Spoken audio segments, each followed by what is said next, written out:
अफसोस की बात है, वो अपने बुजुर्ग माँ बाप के लिए रोजी रोटी कमाने के लिए दिल्ली गया था और वहाँ ब्लास्ट का शिकार हो गया, और अब उसकी ये जानते होंगे इनके दिल पे क्या गुजरी होगी। जवान बच्चे की 30 साल के लड़के की लाश इनको मिली अब। तो इसमें यही है कि बहुत अफसोस है, जितना भी इस पे दुख का इजहार किया जाए वो कम है। मैं उम्मीद करती हूँ कि ये बहुत गरीब घर है, आप देख रहे हैं क्या है इनके पास, और इसीलिए शायद वो दिल्ली भी चला गया था मजदूरी वगैरह करने के लिए। तो इनका खास ख्याल रखा जाना चाहिए, उसको तो वापस नहीं ला सकते हैं। और ये एक अकेला बिलाल नहीं, इसके जैसे इस वक्त हजारों की तादाद में हमारे लोग बाहर कारोबार कर रहे हैं, छोटे कारोबार, शाल वाले, हमारे नौजवान लड़के लड़कियां लाखों की तादाद में मुल्क के मुख्तलिफ कॉलेजों में पढ़ते हैं, जहाँ पर इस वक्त वो बहुत मुश्किलात का सामना फेस कर रहे हैं। इसमें कोई शक नहीं है कि जो दिल्ली में हुआ वो काबिल मजम्मत है, और उसकी वजह से पूरे मुल्क के अंदर लोगों में बहुत गुस्सा है और बहुत खौफ है।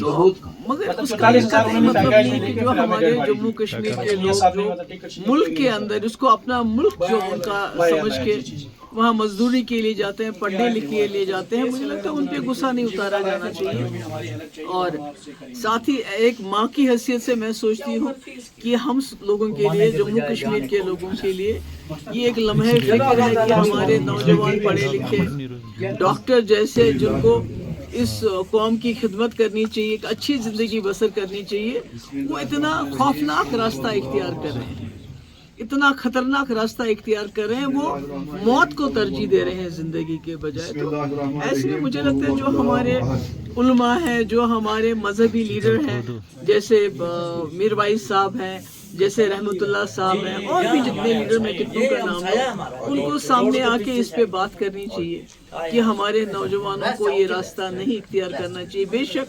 2019 में जो हमारे साथ हुआ, जिस तरह से 370 को ख़त्म किया गया, उसके बाद यहाँ के लोगों के ऊपर दबाव किया गया, एक पकड़ दकड़ का माहौल है, एक बड़ा दम घुटने वाला माहौल पैदा किया गया, मगर उसका ये कतई मतलब नहीं है कि हमारे नौजवान उस सिचुएशन का मुकाबला करने के लिए अपने जान को एक जिंदा बम बना के खुद भी जान दे और दूसरे की भी जान ले, बेगुनाहों की जान ले। ये नहीं होना चाहिए। और मैं उम्मीद करती हूँ, उमर साहब से मेरी गुजारिश भी है कि वो दिल्ली में बात करे सरकार के साथ, प्राइम मिनिस्टर के साथ, होम मिनिस्टर के साथ, क्योंकि बहुत इस वक्त खौफजदा है हमारे कश्मीर के लोग या जम्मू के लोग, जितने भी एरिया से हमारे लोग बाहर कारोबार कर रहे हैं या नौजवान हैं। क्योंकि अभी हिमाचल प्रदेश का एक वीडियो सामने आया, तो हमने देखा किस तरह से हमारे जो शॉल वाले हैं या दूसरे कारोबारी हैं, उनके साथ क्या सलूक हो रहा है। ये तो मुट्ठी भर लोग हैं जिन्होंने ये हादसे में मुलविस थे। आप बेशक उनको सजा दे दीजिए जो आप देना चाहते हैं, मगर इसका कतई ये मतलब नहीं कि आप इज्तिमाई तौर पे कलेक्टिव पनिशमेंट देंगे जम्मू कश्मीर के लोगों को, उससे तो कुछ हासिल नहीं होगा। हम दर्द समझते हैं, तकलीफ समझते हैं, जिनके लोगों की जान गई, उसमें ये भी शामिल है, ये भी कश्मीर के रहने वाले हैं। तो मगर इसका ये कतई मतलब नहीं है कि आप उसका गुस्सा जो है आम कश्मीरियों पे निकालें। इसलिए मैं उम्मीद करती हूँ कि उमर साहब इस मसले को दिल्ली में जो सरकार है उसके साथ उठाएंगे, होम मिनिस्टर के साथ उठाएंगे, प्राइम मिनिस्टर के साथ उठाएंगे। मैं भी कोशिश करूंगी कि किसी न किसी से दिल्ली में बात हो जाए हमारी, ताकि हमारे नौजवान लड़के लड़कियां जिनको इस वक्त जहां वो किराए पे रहते हैं उनको वहां से निकाला जा रहा है, कॉलेजेस में उनकी प्रोफाइलिंग हो रही है, उनकी इन्वेस्टिगेशन हो रही है, मतलब हर तरह से उनको हरासा होता है, किया जा रहा है। तो इससे तो हालात और दूरियां पैदा हो जाएंगी आपस में, इससे मसला हल नहीं होगा बल्कि और ज्यादा बिगड़ सकता है। इस हवाले से उमर अब्दुल्ला ने कल इनकार किया है गांधरबल में हमारे साथ बात करते हुए कि ना ही नौगाम पे बात की और ना बड़गाम। देखिए, मैं इसमें नहीं पाई, मैं ये पॉलिटिक्स करने की जरूरत नहीं है इस वक्त। आप देख रहे हैं कि जम्मू कश्मीर बहुत ही खतरनाक, बहुत ही खौफनाक दौर से गुजर रहा है। हमारे लोग इस वक्त मुसीबत में फंस गए हैं, मुश्किलात में फंस गए, न यहाँ वो ठीक तरह से रह सकते हैं, हिफाजत से रह सकते हैं। और जब बाहर चले जाते हैं अपनी रोजी रोटी कमाने के लिए, अपनी पढ़ाई के लिए, तो ऐसे में जिस डॉक्टर ने इस हादसे में इतने बड़े ब्लास्ट में हिस्सा लिया, तो उन्होंने न सिर्फ अपनी जान दे दी और बेगुनाह लोगों की जान ली, बल्कि हमारे जम्मू कश्मीर के लोगों का जीना बहुत मुश्किल कर दिया। जो पहले ही हम शक के दायरे में हम लोग होते थे, अब इससे और ज़्यादा शक के दायरे में आ गए। اور یہاں کیا ہو باہر کیا ہو ہر جگہ جموں کشمیر کے لوگوں کا جینا محال ہو گیا. Thank you so much. Nowgam میں جو ہوا میم کیونکہ وہاں پہ جو ہے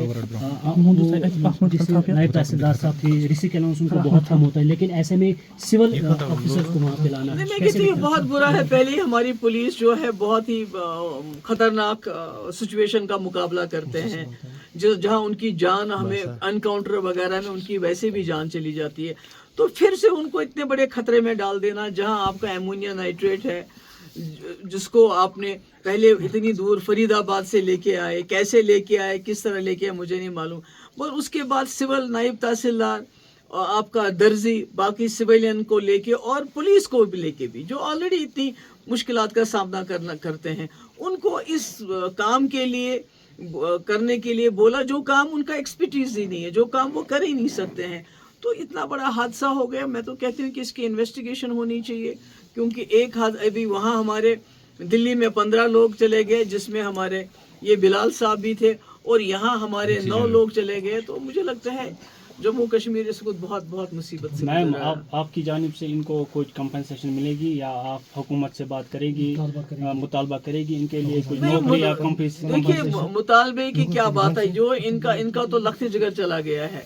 کوئی بھی دنیا کا کوئی کمپنسیشن ان کے بیٹے کو واپس نہیں لا سکتا ہے مگر جو سرکار کو جو کرنا ہے نہ صرف یہاں کی سرکار کو میں کہتی ہوں کہ جو مرکزی سرکار ہے جو دلی میں سیکورٹی کے ذمہ دار ہیں یہ ان کی ذمہ داری ہے مرکزی سرکار کی ہوم منسٹری کی جو دلی میں لوگ ہیں ان کی حفاظت کیسے ہو.